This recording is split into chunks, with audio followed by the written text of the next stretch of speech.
بسم اللہ الرحمن الرحیم۔ السلام علیکم دوستو، حضرت معاذ رضی اللہ تعالی عنہ فرماتے ہیں مجھے حضور اقدس صلی اللہ علیہ وآلہ وسلم نے 10 باتوں کی وصیت فرمائی، یہ کہ اللہ کے ساتھ کسی کو شریک نہ کرنا، گویا قتل کر دیا جائے یا جلا دیا جائے، والدین کی نافرمانی نہ کرنا، گویا وہ تجھے اس کا حکم کرے بیوی کو چھوڑ دے یا سارا مال خرچ کر دے، فرض نماز جان کر نہ چھوڑنا، جو شخص فرض نماز جان بوجھ کر چھوڑ دیتا ہے اللہ کا ذمہ اس سے بری ہے، شراب نہ پینا کہ یہ ہر برائی اور فحشی کی جڑ ہے، اللہ کی نافرمانی نہ کرنا اس سے اللہ تعالیٰ کا غضب اور قہر نازل ہوتا ہے، لڑائی میں نہ بھاگنا چاہے سب ساتھی مر جائے، اگر کسی جگہ وبا پھیل جائے جیسے طاعون وغیرہ تو وہاں سے نہ بھاگنا، اپنے گھر والوں پر اپنی طاقت کے مطابق خرچ کرنا۔ سبحان اللہ، تنبیہ کے واسطے ان پر سے لکڑی نہ ہٹانا، اللہ تعالیٰ سے ان کو ڈراتے رہنا۔ سبحان اللہ، لکڑی نہ ہٹانے کا مطلب یہ ہے کہ وہ اس سے بے فکر نہ ہو کہ باپ تنبیہ نہیں کرتا، مارتا نہیں، جو چاہے کرتے رہو، بلکہ حدود شریعہ کے تحت کبھی کبھی مارتے رہنا چاہیے، بغیر مار کے اکثر تنبیہ نہیں ہوتی۔ آج کل اولاد کو شروع میں تو محبت کے جوش میں تنبیہ نہیں کی جاتی، جب وہ بری عادتوں میں پختہ ہو جاتے ہیں پھر روتے پھرتے ہیں، حالانکہ یہ اولاد کے ساتھ محبت نہیں، سخت دشمنی ہے کہ اس کی بری باتوں سے اس کو روکا نہ جائے اور مار پیٹ کو محبت کے خلاف سمجھا جائے۔ کون سمجھدار اس کو گوارا کر سکتا ہے کہ اولاد کے پوری پھنسی کو بڑھایا جائے اور اس وجہ سے نشتر لگانے سے زخم اور تکلیف ہوگی، عمل جراحی نہ کرایا جائے، بلکہ بچہ روئے، منہ بنائے، بھاگے، بہرحال نشر لگانا ہی پڑتا ہے۔ بہت سی حدیثوں میں حضور نبی کریم صلی اللہ علیہ وآلہ وسلم کا ارشاد نقل کیا ہے، بچے کو 7 برس کی عمر میں نماز کا حکم کرو اور 10 برس کی عمر میں نہ نماز پڑھنے پر مارو۔ حضرت عبداللہ بن مسعود رضی اللہ تعالی عنہ فرماتے ہیں بچوں کی نماز کی نگرانی کیا کرو اور اچھی باتوں کی ان کو عادت ڈالو۔ حضرت لقمان حکیم کا بھی ارشاد ہے باپ کی ماں اولاد کے لیے ایسی ہے جیسے کھیتی کے لیے پانی۔ سبحان اللہ، حضور اقدس صلی اللہ علیہ وآلہ وسلم کا ارشاد ہے جس شخص کی ایک نماز بھی فوت ہو گئی وہ ایسا ہے گویا اس کے گھر اور مال و دولت سب چھین لیا گیا ہو۔ استغفر اللہ،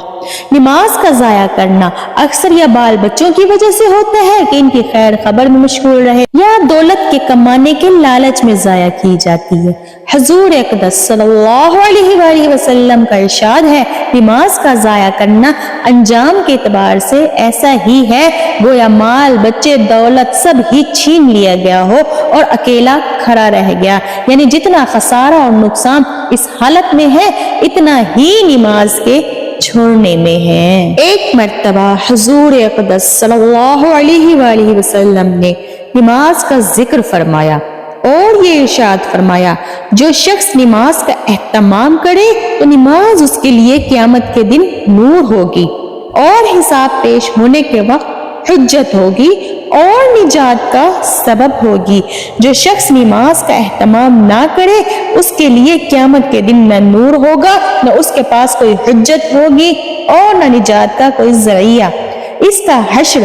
فرعون، حامان اور ابی بن حلف کے ساتھ ہوگا۔ استغفر اللہ، فرعون کو تو ہر شخص جانتا ہے کس درجے کا کافر تھا، حتیٰ کہ خدائی کا دعویٰ کیا، اور حمان اس کا وزیر کا نام ہے، اور ابی بن حلف مکہ کے مشرکین میں سے سب سے بڑا سخت دشمن اسلام تھا۔ ہجرت سے پہلے نبی کریم صلی اللہ علیہ وآلہ وسلم سے کہا کرتا تھا میں نے ایک گھوڑا پالا ہے، اس کو بہت کچھ کھلاتا ہوں، اس پر سوار ہو کر نعوذ باللہ تم کو قتل کروں گا۔ حضور صلی اللہ علیہ وآلہ وسلم نے ایک مرتبہ اس سے فرمایا تھا انشاءاللہ میں ہی تجھ کو قتل کروں گا۔ احد کی لڑائی میں وہ حضور اقدس صلی اللہ علیہ وآلہ وسلم کو تلاش کرتا پھرتا تھا اور کہتا تھا اگر وہ آج بچ گئے تو میری خیر نہیں، چنانچہ حملے کے ارادے سے وہ حضور نبی کریم صلی اللہ علیہ وآلہ وسلم کے قریب پہنچا۔ صحابہ نے ارادہ بھی فرمایا کہ دور ہی سے اس کو نپٹا دیں۔ حضور صلی اللہ علیہ وآلہ وسلم نے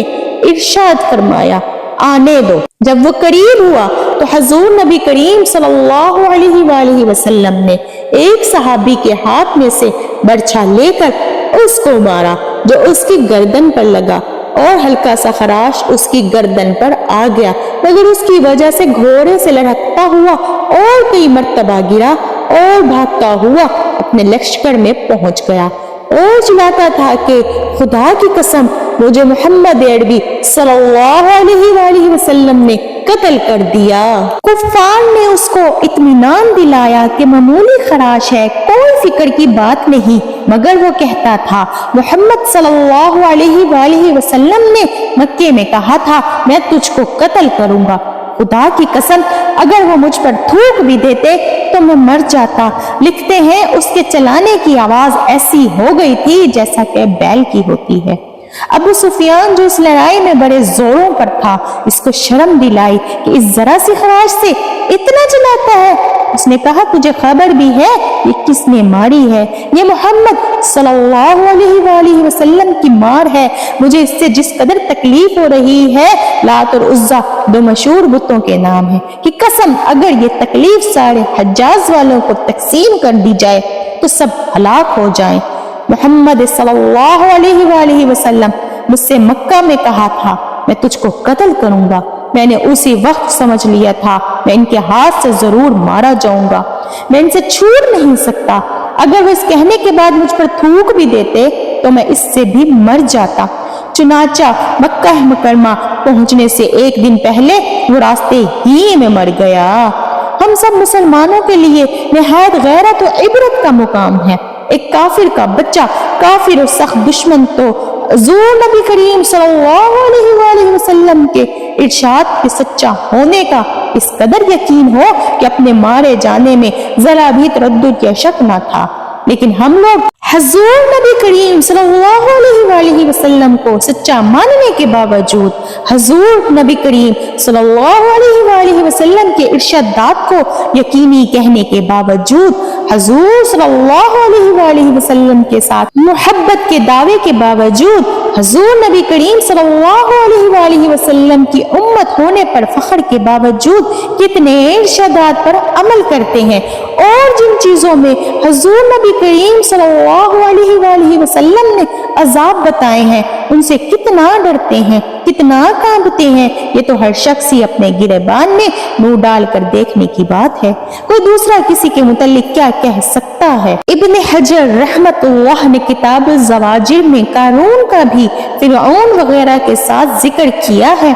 اور لکھا ہے ان کے ساتھ حشر ہونے کی یہ وجہ ہے کہ اکثر انہی وجہوں سے نماز میں سستی ہوتی ہے جو ان لوگوں میں پائی جاتی تھی۔ پس اگر اس کی وجہ مال و دولت کی کثرت ہے تو قارون کے ساتھ حشر ہوگا، اگر حکومت و سلطنت ہے تو فرعون کے ساتھ، اور وزارت یعنی ملازمت یا مصاحبت ہے تو حامان کے ساتھ، اور تجارت ہے تو ابی بن حلف کے ساتھ۔ اور جب ان لوگوں کے ساتھ اس کا حشر ہو گیا تو پھر جس قسم کے عذاب بھی احادیث میں وارد ہوئے، خواہ وہ حدیثیں متکلمہ فیہ ہیں، ان میں کوئی اشکال نہیں رہا کہ جہنم کے عذاب سخت سے سخت ہیں۔ البتہ یہ ضرور ہے اس کو اپنے ایمان کی وجہ سے ایک نہ ایک دن ان سے خلاصی ہو جائے گی اور وہ جنت میں داخل ہو جائے گا۔ لیکن سوال یہ پیدا ہوتا ہے جتنا عرصہ وہ جہنم میں رہے گا اپنے اعمال کی سزا پائے گا، کیا وہ آسان ہوگا؟